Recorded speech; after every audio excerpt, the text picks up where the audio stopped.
नमस्कार, घड़ी में 9 बजने वाले हैं। वक्त हो गया है आपके favourite morning prime time show 9 बज गए का आपके साथ हूं मैं नेहा बाथम। देश को मिलने वाली है नई संसद और आज पीएम मोदी संसद भवन की इस नई इमारत का शिलान्यास करेंगे। इस बड़ी खबर पर हमारी नजर बनी रहेगी, लेकिन बात किसान आंदोलन और बीजेपी के मिशन बंगाल की भी करेंगे। साथ ही होगी तमाम छोटी बड़ी खबरें इस बुलेटिन में शामिल, लेकिन हमेशा की तरह पहले कुछ झलकियां आपको दिखा देते हैं। क्या किसानों को मनाने का कोई रास्ता नहीं बचा है? किसान आंदोलन का आज 15वां दिन है। दिखाएंगे आपको अलग अलग बॉर्डर से ग्राउंड रिपोर्ट। सिंघू बॉर्डर पर किस तरीके से पहलवानों की कसरत जारी है, खिलाड़ियों का जिम जारी है। दिखाएंगे किसान आंदोलन के कुछ अलग रंग। लोगों को मंगल ग्रह पर ले जाने के मिशन पर ब्रेक, क्योंकि ट्रायल लैंडिंग में क्रैश हुआ यान का प्रोटोटाइप। और ठीक आधे घंटे बाद यानी कि सुबह 9:30 बजे 100 शहर 100 खबर।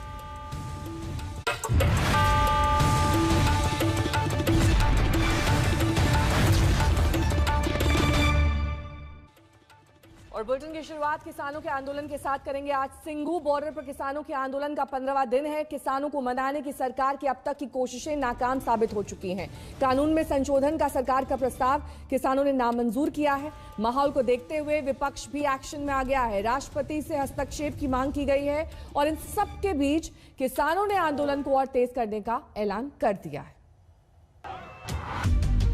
किसानों ने कहा सरकार उनके लिए तीनों कानूनों को रद्द करे। सरकार ने कहा कानून रद्द नहीं होगा। किसानों ने कहा हम इससे कम पर नहीं। सरकार ने कहा हम कानून में बदलाव के लिए तैयार हैं, लेकिन किसान मानने को तैयार नहीं। उनको लगता है कि जिस हित और हक के लिए खुले आसमान के नीचे सियासी घमासान को तैयार है, उनका वो हक पूरा नहीं हो रहा है।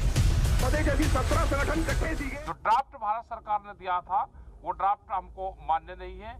3 बिल हैं, मेन रूप से उनके बिल वापसी नहीं होते, ये आंदोलन जब तक जारी रहेगा। और चीजों पे जो होगी इसके बाद में बातचीत सरकार से होगी नहीं होगी, उनका नया ड्राफ्ट आएगा, उसके बाद में बात उनसे कब होगी वो आने वाले टाइम पे ही पता चलेगा।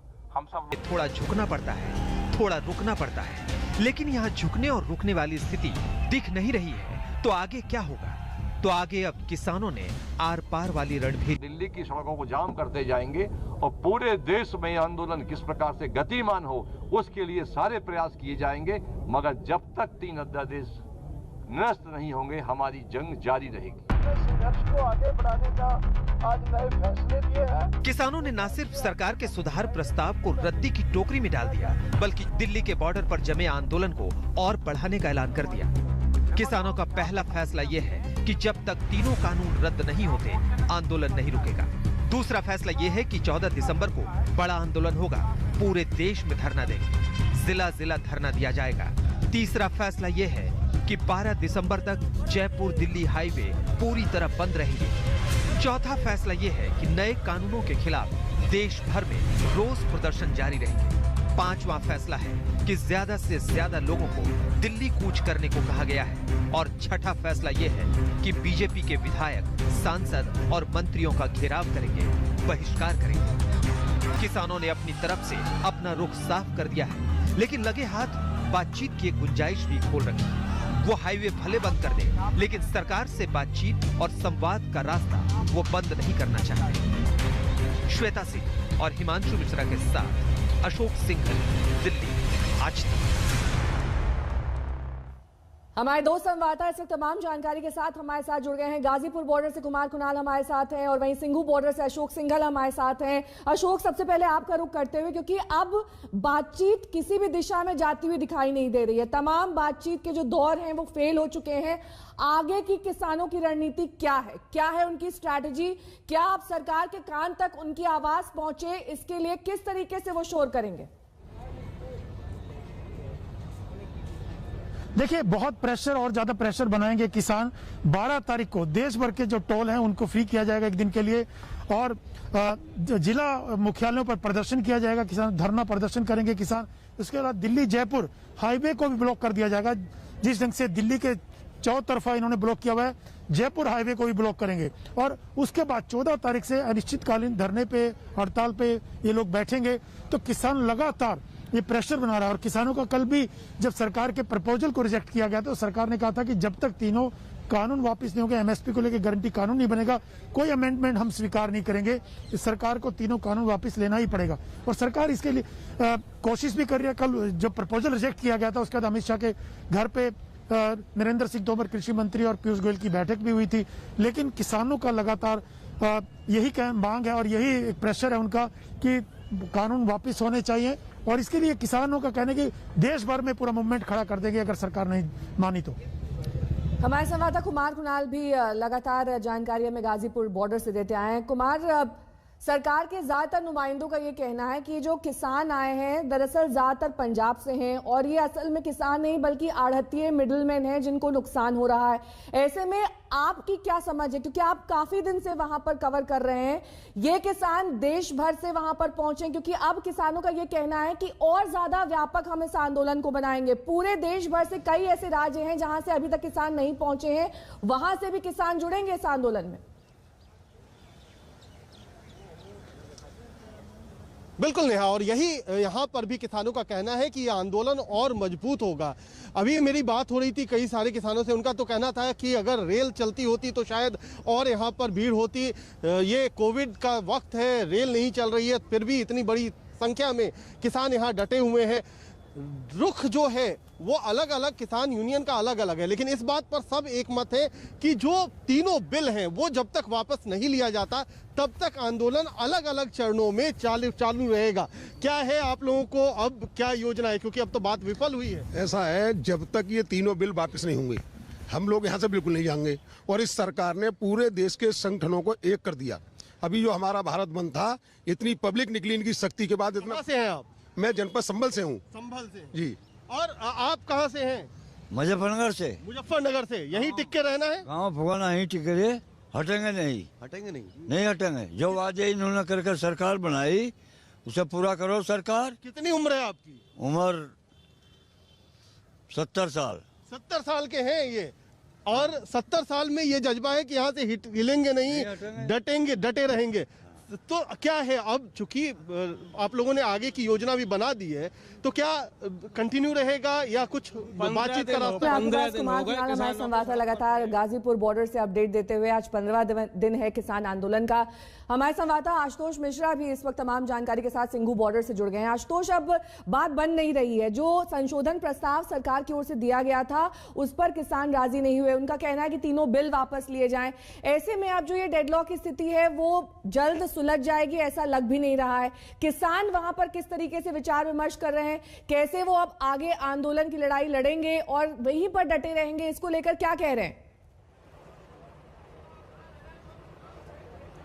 कल देर रात बैठक भी हुई थी। जब सारे दौर की बातचीत अब तक बेनतीजा रही तो कल देर रात भी किसानों ने मीटिंग की, बैठकें की और उसके बाद जो भी जानकारी आई वो सबके सामने है। 12 तारीख से लेकर 14 तारीख तक लगातार ब्लॉकेड होगा। लेकिन सीधे आपको एक बार सिंधु बॉर्डर की तस्वीरें दिखाते हैं। मेरे पीछे जो रास्ता है करनाल रोड का, यहाँ से जुड़ते हुए लगातार यहाँ पर किसानों के और अब उनके परिवार के लोगों का भी आना जारी है। अभी मैंने जो देखा यहाँ पर महिलाओं का एक बड़ा हुजूम है, वो बैनर पोस्टर लेकर के निकला है।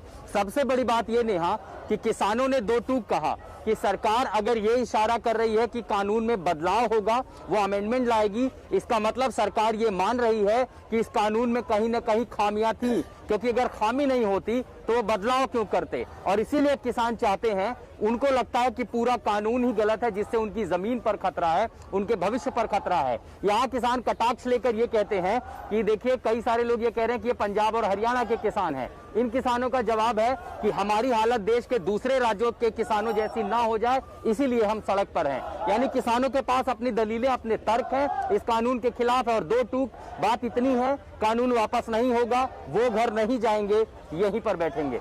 ठीक है, आप तीनों का बहुत बहुत शुक्रिया इस तमाम जानकारी के लिए। अलग अलग बॉर्डर से हमारे संवाददाता जानकारी दे रहे थे कि कैसे अब यह आंदोलन गति पकड़ रहा है। सरकार के संशोधन प्रस्ताव को किसानों ने खारिज कर दिया। उनका कहना है कि तीनों बिल, तीनों कानून को वापस लिया जाए और सरकार ने किसानों को समझाने की तमाम कोशिशें की हैं। अब उम्मीद लेकिन छोड़ी नहीं है। प्रस्ताव खारिज होने के बाद सरकार में मंथन अब भी जारी है। बुधवार शाम कृषि मंत्री नरेंद्र सिंह तोमर अमित शाह से मुलाकात उन्होंने की। सरकार ये चाहती है कि बातचीत जारी रहे, भरोसा बना रहे।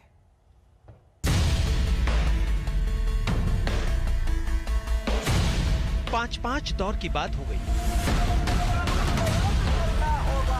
भारत बंद भी हो गया। गृह मंत्री अमित शाह से भी मुलाकात हो गई, लेकिन सारी मुलाकात के बावजूद बात नहीं बनी। पूरे दमखम के साथ, पूरे एकता के साथ, पूरे इत्तेफाक के साथ ये आंदोलन लड़ेंगे। पूरे भारतवर्ष के लोग लड़ेंगे और लड़कर जीतेंगे। सरकार को पीछे जाना पड़ेगा। जहाँ एमएसपी जारी रहेगा, जहाँ इसका रजिस्ट्रेशन रहेगा, टैक्स देगा, एपीएमसी में सौदा की जाएगी, जहाँ है किसान है जो कोर्ट में जा सकता है, ऐसी सौदों से बात नहीं बनेगी। इसके अंदर कुछ ना कुछ लुकाया गया है। जबकि सरकार किसानों की चिंता दूर करने के लिए कानून में बदलाव को भी तैयार हो गई थी, लिखित गारंटी के साथ। सरकार खुले मन से किसानों के साथ चर्चा कर रही है और लोकतंत्र में चर्चा के द्वारा ही समाधान होता है, यह हमारा विश्वास है और वैसे ही होगा, ऐसा हमें पूरी उम्मीद है। अब आप विस्तार से ये समझिए कि किसानों की सबसे बड़ी 5 मूल आशंकाएं क्या थी और सरकार उनके समाधान के लिए लिखकर क्या क्या दे रही थी। किसानों की आशंका है कि एमएसपी खत्म हो जाएगा और कृषि उपज का व्यापार निजी हाथों में चला जाएगा। सरकार कह रही है कि वो एमएसपी की खरीद व्यवस्था के लिए लिखित आश्वासन दे रही है। किसानों की आशंका है कि सरकारी मंडियां कमजोर होंगी और किसान निजी मंडियों के चंगुल में फंस जाएंगे। सरकार ये प्रावधान करने को तैयार है कि राज्य सरकार निजी मंडियों के रजिस्ट्रेशन की व्यवस्था लागू कर सकती है। किसानों की आशंका थी कि अगर कोई विवाद हुआ तो सिविल न्यायालय में जाने का विकल्प उनके पास नहीं है, जिससे न्याय न मिलने का डर है। सरकार कह रही है कि अतिरिक्त सिविल कोर्ट में जाने का विकल्प भी दिया जा सकता है। किसानों की आशंका है कि बड़े उद्योगपति उनकी जमीन पर कब्जा कर लेंगे। सरकार कह रही है कि किसान की जमीन पर स्पॉन्सर कुछ बनाने के लिए ना तो कर्ज ले सकेगा और ना ही उसको बंधक रख सकेगा। वहीं 15वें दिन भी सिंघू बॉर्डर आंदोलन का केंद्र बना हुआ है। यहाँ पंजाब और हरियाणा के किसान तो हैं ही, उन्हें समर्थन देने के लिए कबड्डी के खिलाड़ी, पावर लिफ्टर भी वहां पहुंच चुके हैं। उन्होंने धरना स्थल पर एक अस्थायी जिम भी बनाया है। देखिए आज तक संवाददाता मौसमी सिंह की ये रिपोर्ट। पूरा अंदाज आप लोग का अलग है। डंबल्स देखिए, जरा देखिए यहाँ पे कितने किलो है ये? 10 किलो। 10 किलो। उधर देखिए पीछे ही आप लोग सब लोग, ये देखिए यहाँ पे एक मिनी जिम बना हुआ है और इस 300 किलो, पूरा 300 किलो, यानी कि पूरा 300 किलो है ये। और यहाँ पे सारे कबड्डी के खिलाड़ी हैं, पावर लिफ्टर्स हैं, वेट लिफ्टर्स हैं। एक मिनी जिम के तौर पे आपने इसको बनाया है, जिम बना दिया। बिल्कुल मैडम जी, हाँ हमने इसको बिल्कुल जिम बना दिया। ये एक सरकारों का कहना था, जो पंजाब है बिल्कुल नशे पे जा रहा है, नशे से डूब गया, पंजाब खत्म हो गया। हम वो सरकारों को बताना चाहते हैं कि जो हमारी ये आने वाला फ्यूचर है ये अभी नशों में नहीं डूबा, अभी पूरा कायम है। जो हम किसानी धरने पे आ रखे हैं ना, इसमें हम अभी 6 महीने, चाहे मोदी जी आज ना माने कल ना माने, हम 6 महीने तक बैठे रहेंगे। हमारे को एनआरआई की पूरी सपोर्ट है और थोड़े दिन में हमें एनआरआई भाई मशीनें भेज रहे हैं बड़े कैंटर में। शायद हम मशीनें भी जहाँ लगा दें, अगर मोदी जी फिर भी ना माने शायद हम कबड्डी की ग्राउंड जहाँ पर खुलवा देंगे। कबड्डी ग्राउंड बना किसान एकता। लक्की जी बताइए कि कितना वर्जिश करते हैं दिन में आप लोग, क्योंकि यहाँ आंदोलन में भी हिस्सा लेते हैं, तो कैसे क्या क्या वर्जिश का क्या कार्यक्रम रहता है और बाकी जवानों को भी जोड़ते हैं? हाँ जी मैडम, 2 घंटे फिर भी काट ही लेने अपने लिए। 2 घंटे? हाँ जी, 1.5 तो 2 घंटे। तो मसल कुछ है? हाँ जी पूरे मैडम, पूरे क्या मसला है? तो बिल्कुल भी वर्जिश कम नहीं पड़ी है? हाँ? ना बिल्कुल नहीं, बिल्कुल मैडम। जरा अपने डोले शोले ये देखिए पहलवान है, कबड्डी के पहलवान हैं और किसी तरह से भी पर आप वर्जिश करते हैं अमन जी, तो वर्जिश करते हैं तो उसके साथ साथ खान पान भी वैसे होना पड़ता है। आपने तो अभी देखा ही है, तो इधर खान पीन की तो कोई कमी नहीं है। हाँ। इसलिए वर्जिश कर रहे हैं कि इतना अच्छा खाना मिल रहा है, अपने इतना पंजाब वालों ने लंगर लगा दिया, हम भाइयों ने तो बादाम मिल रहे हैं, तो कुछ वर्जिश तो होनी चाहिए जी। तो इसलिए रहता है आपका डाइट में क्या क्या रहता है पूरा दिन में? सुबह मैम दूध है, केले हैं जी, तो अपना घर की रोटी जी, देसी घी, पूरा टोटली डाइट इधर मिलती है जी अपने पूरी मिलती है। हाँ जी बिल्कुल। तो जो भी खिलाड़ियों की जरूरत का खान पान होता है सब कुछ आप लोग देते हैं? ਇੱਥੇ ਹੁਣ ਸਾਰਾ ਕੁਝ ਹੀ ਆਪਾਂ ਨੂੰ ਮਿਲਦਾ, ਦੁੱਧ ਵੀ ਆਪਣਾ, ਇੱਥੇ ਲੋਕਲ ਪਹਿਲਵਾਨ ਵੀ ਆਪਣੇ ਹੈਗੇ ਆ, ਉਹ ਵੀ ਬਹੁਤ ਮਦਦ ਕਰਦੇ ਆ। ਸਾਡੇ गांव से पंजाब में से भी आ रहा है, जो इतने हरियाणा के पहलवान है वो हमारे भाई साहब के बहुत बढ़िया मित्र है। वो सुबह दही लस्सी दूध लेकर आते हैं, सभी को इतने मिला, जो भी फूड है बादाम है सबको श्रद्धाई बांटता है, जहाँ सबको मिलता है, सब कुछ मिलता है। और हम थोड़ा सा यहाँ पे रह के कुछ अच्छी संगत का असर का फायदा उठाएंगे, थोड़ी प्रैक्टिस करते हैं। और आप भी जरा सोचिए कि किस तरह से यहाँ पे किसानों ने न सिर्फ अपने जज्बे से देश भर को हिला रखा है, पर उनके साथ बहुत भारी है, उनके साथ जो खिलाड़ी आए हैं उन्होंने भी इस पूरे आंदोलन को एक नया रूप, एक नई जान डाल दी है। कैमरा पर्सन परमिंदर के साथ मौसमी सिंह, दिल्ली आज तक।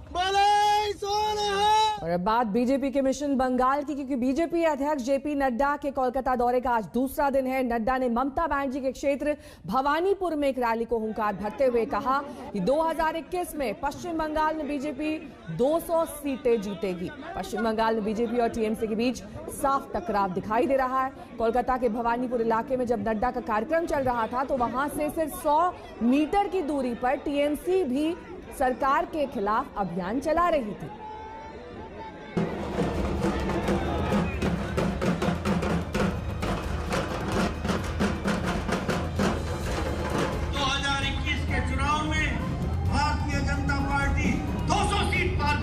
और सरकार बनाएगी, इस बात को हमको यहाँ ममता जी की सरकार को उखाड़ फेंकेंगे और कमल खिलाएंगे, इस बात को।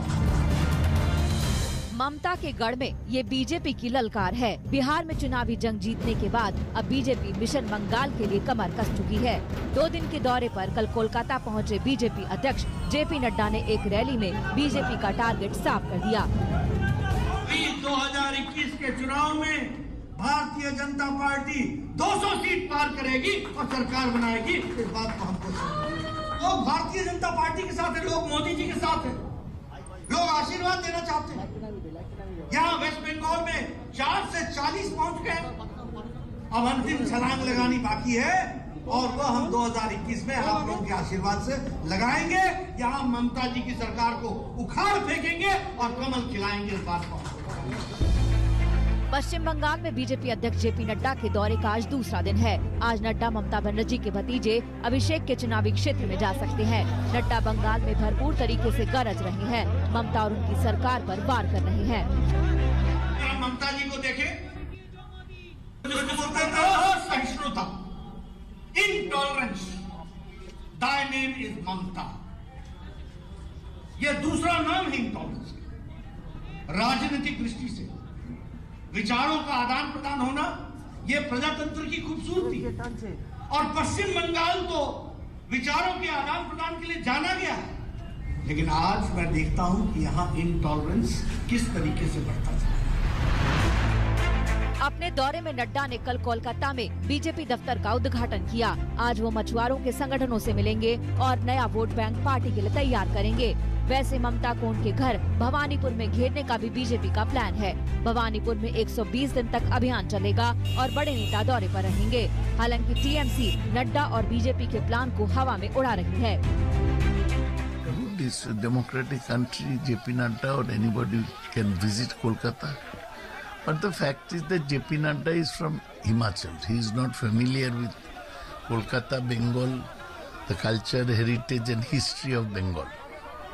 So it will have no impact, but JP Nadda may try. BJP हाल फिलहाल के दिनों में पंचायत से लेकर विधानसभा चुनाव तक में जीत के दावों के बीच गदगद है। तेलंगाना विधानसभा से लेकर राजस्थान पंचायत के बाद पार्टी की नजर अब बंगाल पर है। एक दिन पहले पार्टी ने दिल्ली से सीधे कोलकाता के लिए हुंकार भरी। राजस्थान में जिला परिषद और पंचायत समिति के चुनाव में भारतीय जनता पार्टी को अप्रत्याशित जीत मिली है।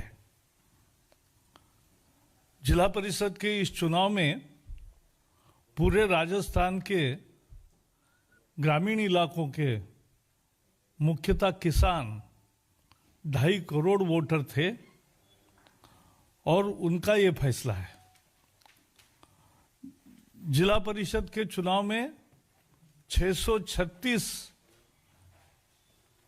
सीटों पर चुनाव हुआ, उसमें 353 सीटें बीजेपी ने जीती है। मिशन बंगाल को लेकर बीजेपी गंभीर है। नड्डा से पहले गृह मंत्री अमित शाह समेत कई नेता राज्य का दौरा कर चुके हैं और आने वाले दिनों में कई नेताओं की रैलियां भी दर्ज हैं। मनोज्ञा लोईवाल, कोलकाता, आज तक। रुकेंगे यहाँ एक छोटे से ब्रेक के लिए, फौरन होंगे हाजिर कुछ और खबरों के साथ। देखते रहिए आज तक। नमस्कार, मैं हूं अंजना ओम कश्यप। हमें उम्मीद है ये वीडियो आपको पसंद आया होगा। लेटेस्ट खबरों के लिए यूं ही देखते रहिए आज तक और इस वीडियो के पसंद आने पर लाइक, शेयर एंड सब्सक्राइब करना ना भूलें।